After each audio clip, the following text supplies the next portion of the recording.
After a period of time known only to Allah, and after the major signs of the hour have ended, and during an ordinary day in the lives of people, then...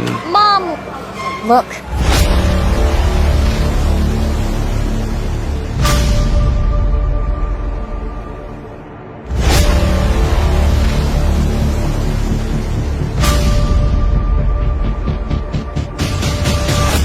The trumpet has been blown.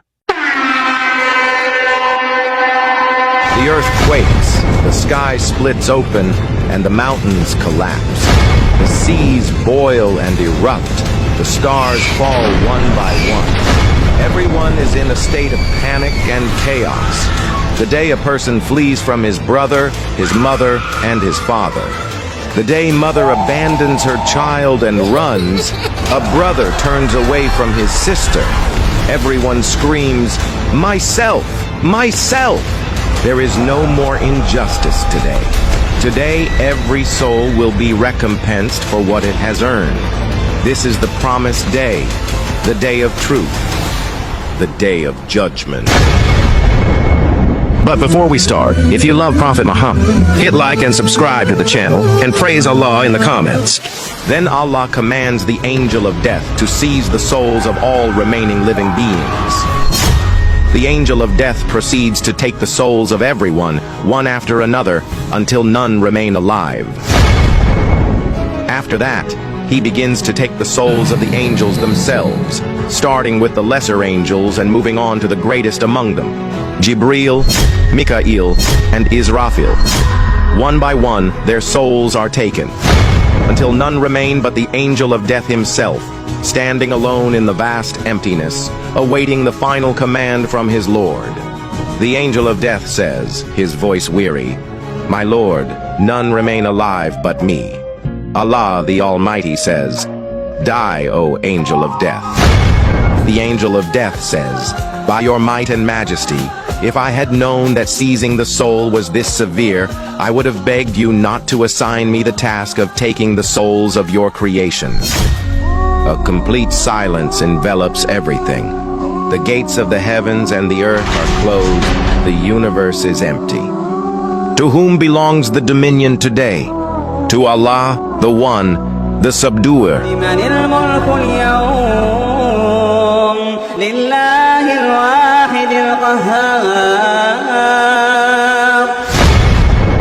Then Allah revives Israfil once more and says to him, "Blow the trumpet again." The sound of the trumpet is heard for the second time. Souls return all at once to their bodies, and all of humanity, from Adam to the last born, rise, shaking the dust from their heads.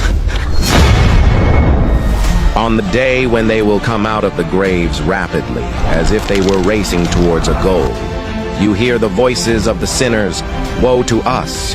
Who has raised us from our resting place?" The believers reply, "This is what the most merciful promised, and the messengers spoke the truth." And in the midst of this terror, mysterious and terrifying scenes appear. Who are those women wearing garments of fire, burning their bodies as they run and scream? Who are those men with blood dripping from their mouths as they run among the crowds? And who are those tiny people moving between the feet of others like little ants? Questions with no answers. Every scene holds a secret from the secrets of the Day of Judgment. The earth is changed to another earth, a pure white land with no landmarks for anyone. People are gathered to the appointed land, and every nation is led behind its prophet. The nation of Musa, Isa, Ibrahim, and Muhammad, peace be upon him, a majestic scene never witnessed before. The banner of the Prophet Muhammad, peace be upon him, shines like a star. His nation, the largest in number, their faces radiant. The sun is brought near to the heads. Those whose faith is strong are shaded by Allah under his throne, while those who were negligent are overwhelmed by sweat, nearly suffocating. The scene is terrifying, and everyone is in a state of shock. The believers are led to the pool of Kauthar. Its water is whiter than milk and sweeter than honey. They drink from the hand of the Prophet Muhammad, a drink after which they will never thirst again. Then the people rush to Adam. "Intercede with Allah for us to begin the judgment." He says, "Myself, myself, then to Noah, then Ibrahim, then Musa, then Isa. Peace be upon them all, and each apologizes. Finally, they come to Muhammad.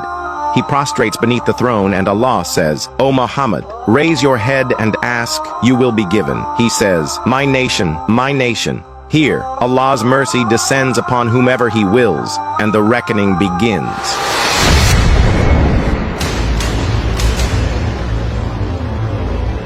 Books of deeds fly in the air.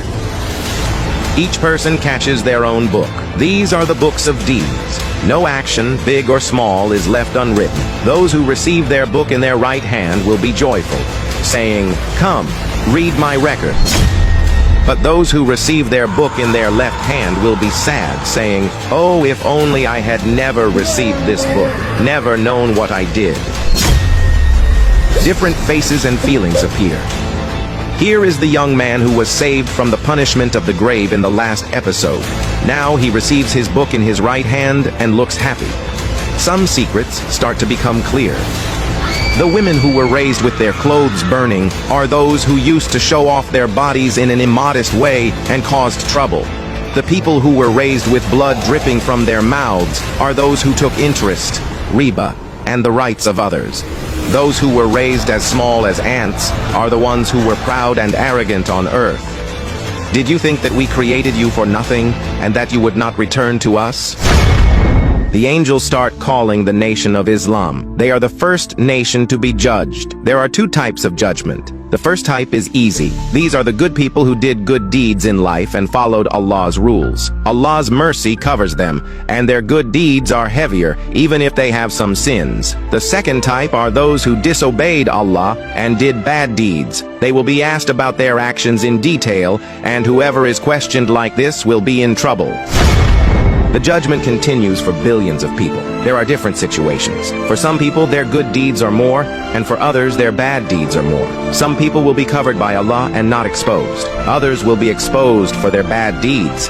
Some groups will pass without any judgment because of Allah's mercy, like the patient ones. Other groups will not be spoken to by Allah, like the atheists, and they are lost. At the end of this scene, after the judgment is finished, comes the next stage, crossing the Sırat. What will happen next? What is the purpose of the Sırat after the judgment? What does paradise look like, and what is its joy? What does hell look like, and what is its pain? Will anyone stay in hell forever, or is there hope to leave? Wait for us in part 3 to continue the journey.